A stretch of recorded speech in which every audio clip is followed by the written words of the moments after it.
Jumpa lagi Sobat Olahraga, semoga kalian selalu dalam keadaan sehat dan penuh semangat. Hari ini kita punya kabar terbaru seputar Timnas Indonesia yang sayang banget kalau dilewatkan. Berikut berita lengkapnya. Coach Justin beri kritik pedas. Rafael Struijk dinilai belum layak jadi andalan Timnas senior. Rumor Shin Tae-yong sudah tahu. Elkan Bagot tolak panggilan Timnas. Benarkah sejak dulu lebih pilih klub? Tapi sebelum kita masuk ke inti pembahasan, dukung dulu channel ini dengan menekan tombol subscribe. Dengan begitu, saya makin semangat menghadirkan berita-berita menarik untuk kalian. Pengamat sepak bola ternama, Coach Justin, kembali mengeluarkan pandangan kritisnya terkait performa para pemain Timnas Indonesia. Kali ini, ia menyoroti salah satu striker keturunan yang menjadi langganan Timnas, Rafael Struijk. Menurutnya, pemain berdarah Belanda itu masih terlalu mentah untuk menjadi andalan di lini depan skuad Garuda. Dalam beberapa pertandingan terakhir bersama Timnas Indonesia, Struijk memang kerap dipercaya tampil sebagai starter. Namun, statistiknya dinilai kurang meyakinkan. Dari 6 pertandingan sebagai starter, ia baru mencetak 1 gol. Hal ini membuat Coach Justin mempertanyakan efektivitasnya sebagai ujung tombak Timnas. Gua mending pilih Ramadan Sananta daripada Rafael Struijk. Kenapa? Struijk ini masih terlalu mentah. Kita lihat saja di Timnas, 6 kali jadi starter, baru cetak 1 gol, ujar Coach Justin dengan tegas. Menurutnya, dalam skema permainan yang mengandalkan striker murni, Struijk masih memiliki banyak kekurangan. Salah satu aspek yang paling ia soroti adalah kekuatan fisik. Justin menilai bahwa Struijk terlalu ringkih untuk berduel dengan bek lawan, yang membuatnya kesulitan menghadapi pertahanan tim-tim kuat. Secara fisik dia masih kurang. Sementara Sananta lebih kuat, lebih tahan banting. Kalau Patrick Kluivert mau main dengan striker murni, lebih baik pilih Sananta, tambahnya. Formasi yang membuat Struijk kesulitan. Coach Justin juga menyoroti peran Struijk dalam formasi yang sering digunakan oleh pelatih sebelumnya, Shin Tae-yong. Ia menjelaskan bahwa dalam skema 3-4-3 yang sering diterapkan, Struijk seringkali harus turun jauh ke lini tengah untuk mendapatkan bola. Hal ini membuatnya kurang efektif sebagai seorang penyerang utama. Feeling gua, Kluivert bakal beda dengan Shin Tae-yong. Di era ST, gua kasihan lihat Struijk. Dia harus turun jauh ke tengah cuma buat dapat bola, jelas Justin. Menurutnya, dalam sistem 3-4-3, jarak antar pemain cenderung lebih jauh. Hal ini membuat seorang striker seperti Struijk harus bekerja ekstra untuk mendapatkan suplai bola. Padahal, sebagai seorang penyerang, tugas utamanya adalah mencetak gol, bukan turun terlalu dalam ke area tengah lapangan. Coach Justin memprediksi bahwa di bawah kendali Patrick Kluivert, Timnas Indonesia akan lebih cenderung menggunakan formasi 4-3-3. Dalam sistem ini, seorang striker akan tetap berada di posisinya dan tidak perlu terlalu sering turun ke bawah untuk menjemput bola. Kalau Kluivert main 4-3-3, striker gak perlu turun terlalu dalam kayak Struijk. Justru, yang lebih dibutuhkan adalah pemain dengan fisik kuat yang bisa tahan duel dengan bek lawan, seperti Sananta atau Ula Romeni, paparnya. Lebih cocok di Timnas U23? Selain menyoroti performanya di Timnas senior, Coach Justin juga menganggap bahwa Struijk lebih cocok bermain di Timnas U23 ketimbang di tim utama. Menurutnya, di level U23, Struijk masih bisa bersaing dengan lawan-lawan yang seumuran. Struijk itu gak jelek, tapi gua gak melihat dia sebagai goal getter. Dia bukan tipe striker house goal yang bisa diandalkan setiap saat.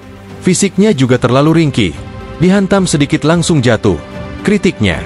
Justin menegaskan bahwa meskipun Struijk memiliki potensi, ia belum benar-benar menunjukkan performa optimal di Timnas senior.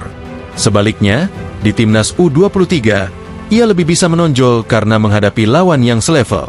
Menurut gua, Struijk lebih cocok di Timnas U23. Di sana, dia bisa lebih kompetitif karena lawan-lawannya juga sebaya. Kalau di Timnas senior, dia masih butuh banyak perkembangan, pungkasnya. Dengan persaingan ketat di lini depan Timnas Indonesia, keputusan kini ada di tangan Patrick Kluivert. Apakah ia masih akan mengandalkan Struijk sebagai bagian dari rencananya? Ataukah ia akan lebih memilih striker yang lebih kuat secara fisik seperti Sananta atau Ula Romeni? Semua akan terjawab dalam waktu dekat. Rumor Shin Tae-yong sudah tahu. Elkan Bagot tolak panggilan Timnas. Benarkah sejak dulu lebih pilih klub? Timnas Indonesia sedang bersiap menghadapi laga penting di putaran ketiga kualifikasi Piala Dunia 2026 melawan Australia. Pelatih anyar Garuda, Patrick Kluivert, telah mengumumkan daftar 30 pemain yang dipanggil untuk memperkuat tim. Namun, satu nama yang selama ini menjadi pilar utama di lini belakang justru absen, yakni Elkan Baggott. Keputusan Elkan untuk tidak bergabung dengan Timnas Indonesia memicu banyak spekulasi di kalangan pecinta sepak bola. Bek jangkung yang sebelumnya selalu tampil solid bersama Garuda ini diduga lebih memilih untuk tetap bersama klubnya di Inggris ketimbang memperkuat negaranya. Banyak yang bertanya-tanya, apakah Elkan memang menolak panggilan timnas? Atau ada alasan lain yang membuat namanya tidak masuk dalam daftar pilihan Kluivert? Elkan Baggott lebih pilih klub? Selama ini, Elkan dikenal sebagai pemain yang selalu memberikan segalanya saat membela merah putih. Namun, keputusan tidak bergabung kali ini membuat banyak pihak bertanya-tanya tentang loyalitasnya.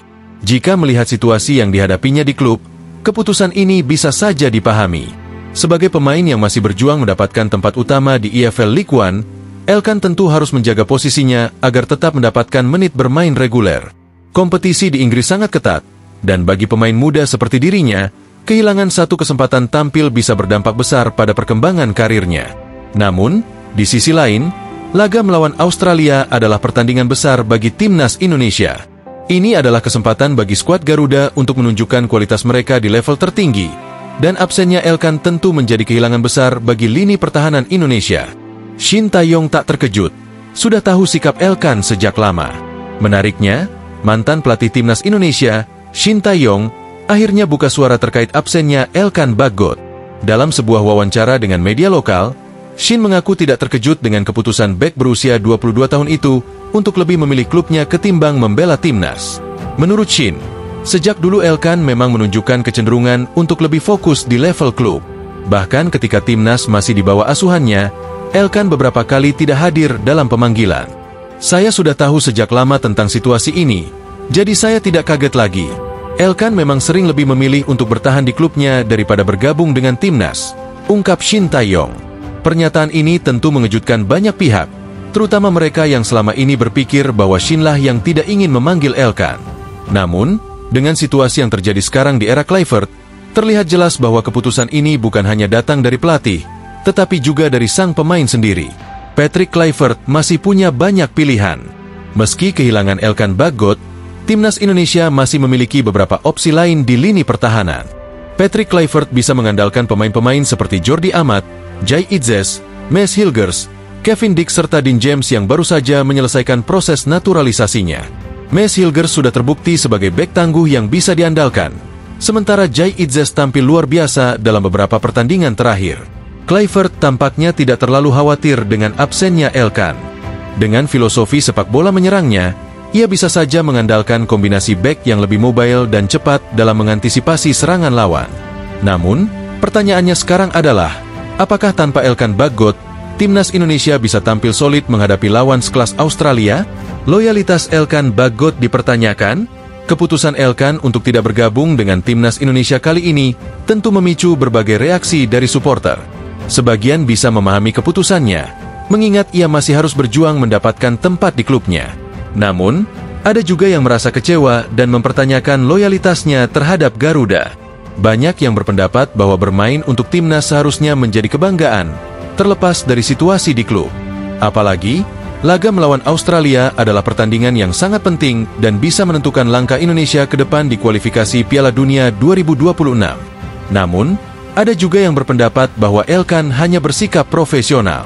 Sebagai pemain muda yang masih berkembang, ia tentu harus memikirkan masa depannya. Jika kehilangan tempat di klub, maka peluangnya untuk terus berkembang juga bisa terhambat. Haruskah Elkan tetap dipanggil ke timnas? Pertanyaan besar yang muncul sekarang adalah, apakah Elkan masih harus terus dipanggil ke timnas di masa depan? Atau sebaiknya Indonesia mulai fokus pada pemain-pemain yang benar-benar memiliki komitmen tinggi untuk membela merah putih? Kini, semua mata tertuju pada bagaimana timnas Indonesia akan tampil tanpa kehadiran Elkan Baggott. Jika pertahanan Garuda tetap kokoh dan bisa memberikan perlawanan sengit kepada Australia, maka absennya Elkan mungkin tidak akan terlalu dirasakan. Namun, jika timnas kesulitan di lini belakang, maka perdebatan tentang keputusan Elkan ini akan semakin memanas. Bagaimana menurutmu? Apakah Elkan seharusnya tetap memenuhi panggilan timnas? Atau ia berhak memutuskan yang terbaik untuk karirnya? Nah, itulah pembahasan kita kali ini. Semoga bisa menambah wawasan dan memberikan informasi yang bermanfaat untuk kalian semua. Jangan lupa terus dukung channel ini dengan like, share, dan subscribe agar kami semakin semangat menghadirkan konten menarik lainnya. Sampai jumpa di video selanjutnya. Tetap semangat dan dukung terus sepak bola Indonesia. Terima kasih.